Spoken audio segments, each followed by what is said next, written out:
예컷! 안녕하십니까. 안녕하십니까. 왜요? 좋아요? 얼굴만 봐도? 오늘 한 가지에 미치면 사람이 이럴 수 있구나 라는 걸 좀 본 맞아요. 그런 전시. 맞아요. 오늘 네. 물방울에 제대로 미친 그런 전시를 보고 왔죠. 네. 근데 물방울만으로도 감동이 있을 수 있구나 라는 것을 좀 본 그런 전시였던 것 같아요.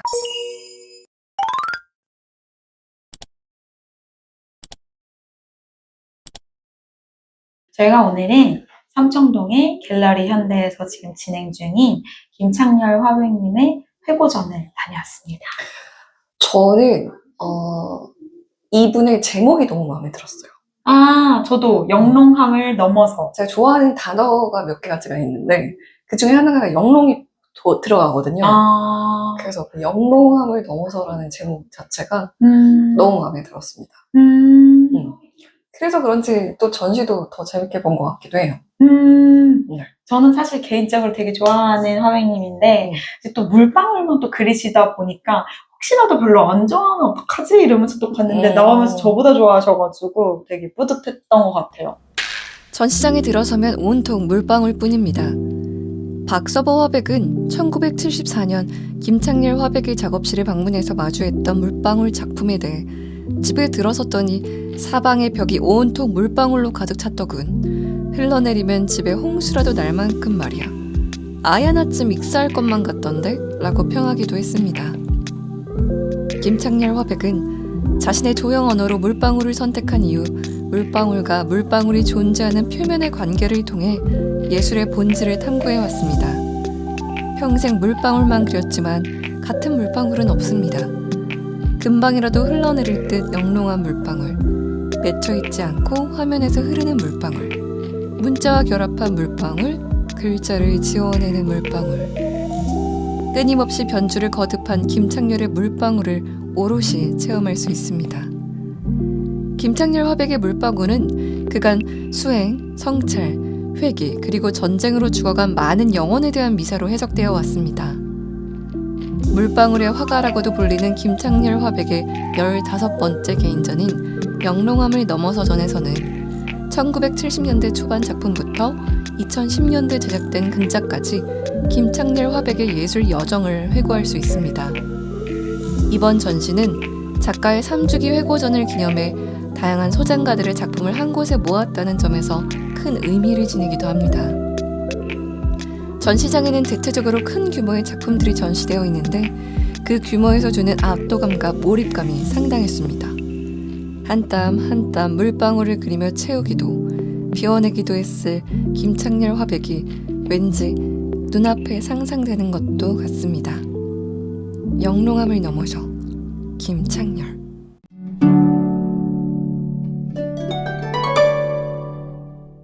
작품들의 제목들도 굉장히 심플했잖아요. 제목이 물방울, 회귀. 딱 두 가지였는데 그 마인드가 또 좋더라고요. 뭔가에 진짜 이 사람은 집중을 했구나, 미쳤구나. 자꾸 하신 분인데 미쳤구나, 미치셨구나. 그게 또 1층, 2층, 지하 1층 이렇게 있었는데 층별로 물방울의 스타일이 좀 달랐던 것 같아요. 맞아요. 그래서 우리 처음에는 모르고 그냥 봤어요. 근데 막 2층으로 갔더니 물방울이 좀 1층과 다른 것 같아 막 그러셨었잖아요. 네, 나중에 보니까 조금 더 1층에 있는 거는 되게 사실적으로 표현을 많이 했고 2층에서는 뭐 약간 흘러내리는 것도 있고 중력 그런 약간 뭐랄까 느낌이 좀 달랐어요. 네네네. 스며들어져 있고 젖어 있는 느낌? 그런 느낌들이 좀 있었었고 지하 같은 경우에는 또 약간 뭐라 그러지? 좀 더 실험적인 느낌? 맞아요. 회귀 작품들이 좀 있고 세레모니도 있었잖아요. 네네. 의식. 세레모니도 조형물도 있었고 저 사실 이 전시가 되게 의미 있었다고 생각하는 것 중에 하나가 이 전시를 진행 중인 갤러리 현대에서 이것 이제 화백님의 작품을 소장하고 계신 분들을 이렇게 연락을 취해가지고 이 전시를 위해 조금 뭐랄까? 이 전시품들 좀 빌려갖고 와서 또 이렇게 전시를 했다는 거에 대해서 되게 의미가 큰 것 같아요. 그래서 그분들도 사실 어떻게 보면 내 소유품인데 이게 밖으로 나오는 순간 솔직히 좀 불안할 수도 있는 거잖아요. 그런데 한 마음으로 이게 여러 사람이 같이 향유했으면 좋겠다는 마음에 나온 게 아닌가 싶으면서 그 중에 글쎄 여러분이 다 아시는 방탄소년단 BTS의 RM의 소장품도 나왔어요. 대박이지 않나요? 아, 진짜 대박. 저희 그래서 어떤 게 RM 거지? 막 이러면서 되게 열심히 찾았는데 RM의 소장품으로 보이는 것을 저희가 찾았잖아요. 네, 자료화면으로 지금 되게 모르는 척하면서 리액션 했는데 둘 다 알았다고 그렇게 하시면 제 연기가 뻘쭘해지잖아요. 아니 이미 발령기여가지고 좀 더 자세하게 보게 되더라고요. 그쵸. 어떤 작품을 무슨 마음으로 샀을까? 약간 뭐 이런 거를 좀 보게 됐는데. 네. 저는 그게 되게 마음에 들었던 것 같아요. 계속 왜 이거는 회기일까? 이거는 물방울, 왜 이거는 물방울일까? 회기가 갖고 있는 의미가 무엇일까? 이걸 계속 생각을 했었는데, 혹시 그런 생각 하셨었나요? 그쵸. 왜냐면 계속 중얼거리면서 보셨잖아요. 이건 왜 회기일까? 막 이러면서. 이게 왜 물방울이고 회기인지는 모르겠는데, 물방울이 갖고 있는 특성과 그분이 이제 이렇게 인터뷰하신 그 영상을 보니까 이게 왜 회귀였는지 조금 혼자만의 해석을 하기는 했거든요. 뭐예요? 그러니까 회귀라는 건 돌아간다는 거잖아요. 돌아간다는 거는 내가 지금 갖고 있는 기억이 사라진다라는 의미이잖아요. 근데 그분이 인터뷰에서 어떤 얘기를 하셨냐면 자기는 되게 고통스럽고 끔찍한 감각들을 되게 많이 봤다. 그런 것에서 나온 그것 때문에 물방울이라는 소재를 찾은 것 같다 라고 얘기를 하셨거든요. 그걸 보니까 회귀라는 것도 어떻게 보면은 기억을 갖고 없어지는 거니까 끔찍함을 보기 이전으로 아예 돌아가 버리는 것을 의미하는 게 아닐까? 그럼 물방울의 특성을 생각했을 때 물방울이 스며들어서 사라지잖아요. 사라진다는 것 자체가 흔적을 남길 수는 있을지언정 그것도 언젠간 증발돼서 사라져버리는 거고 그러면은 아예 존재 자체도 기억도 없이 그냥 돌아가 버린다라는 것을 의미하는 게 아니었을까? 그런 존재로서 물방울이라는 게 그 사람한테 의미가 있지 않았을까? 라는 생각이 좀 들더라고요. 그러니까 어떻게 보자면 고통을 이겨내는 힘일 수도 있고 어떻게 보자면 이분이 또 예술의 본질의 것을 탐구하겠다라는 그런 얘기가 있으셨잖아요. 그러니까 본질적인 것으로 아예 그냥 돌아가서 순수함의 것을 또 탐구하시는 그런 느낌이지 않았을까라는 생각을 좀 하게 되더라고요. 근데 되게 그랬던 게 어떠한 층에는 그게 있었어요. 뭔가 물방울이 스며든 막 그런 물이 스며든 흔적들과 함께 근데 물방울이 없어져야 되는데 이렇게 맺혀 있는 거예요. 맞아요. 혹시 생성과 소멸이 공존하고 계속 순환되는 거를 표현하고 싶었던 걸까? 이런 생각도 좀 해본 것 같아요. 왜냐면 생성이 있으면 소멸도 결국에 있고 소멸이 있으면 또 생성도 있고 그게 불가분의 관계가 아니라 이렇게 뭐랄까 계속 동시에 일어나는 거잖아요. 그래서 그런 거를 또 계속 표현하시겠다는 생각도 들고 굉장히 사실적으로 물방울을 표현을 하게 돼서 진짜 징그러울 정도로 근데 웃긴 건 비현실적인 거죠. 어떻게 그렇게 있을 수 없는 거잖아요. 그쵸. 그래서 되게 약간 신기했어요. 캔버스에만 작업을 하신 게 아니라 캔버스 위에 한지를 덧대어가지고 하신 작품도 있고 캔버스 위에 모래를 깔아서 작업하신 것도 있고 오늘 전시장에는 없었는데 예를 들어 나뭇잎 위에도 그림을 그리시거든요. 근데 진짜 멋있어요. 너무너무 한정하고 싶은 그래서 다양한 영신문이나 맞아. 한지로 된 그 뭐라 그러죠? 문짝? 아닌가? 아무튼 그 문에도 그렇게 문고리 해놓으시고 책에도 해놓으시고 물방울만 그린 것 같지만 물방울의 물성을 진짜 많이 탐구하신 것 같고 그다음에 어디다 그릴지라든지 그러니까 많은 고민의 흔적이 보였던 것 같아요. 뭔가 실험적이면서도 너무 동떨어지지 않는 그럼에도 우리의 상상력을 자극하기도 하면서 그 안에 심오함 같은 것들 이런 것들이 계속 남아서 여운을 남기는 것 같아요. 마치 뭔가 캔버스 그 물방울이 스며들어서 계속 거기에 흔적을 남기듯이. 근데 그 물방울을 보고 있으면 사실은 어떤 작품은 뭐 하나만 있는 것도 있고 막 여러 개 있는 것도 있고 막 이랬는데 이분이 해놓은 인터뷰라든지 그런 거를 봤을 때 조금 획이라는 것도 되게 그랬고 굉장히 거의 수행자적으로 그림을 그리신 게 아닌가. 왜냐면 그거 그렇게 그려내는 게 어떤 거는 물방울이 진짜 많았잖아요. 맞아요.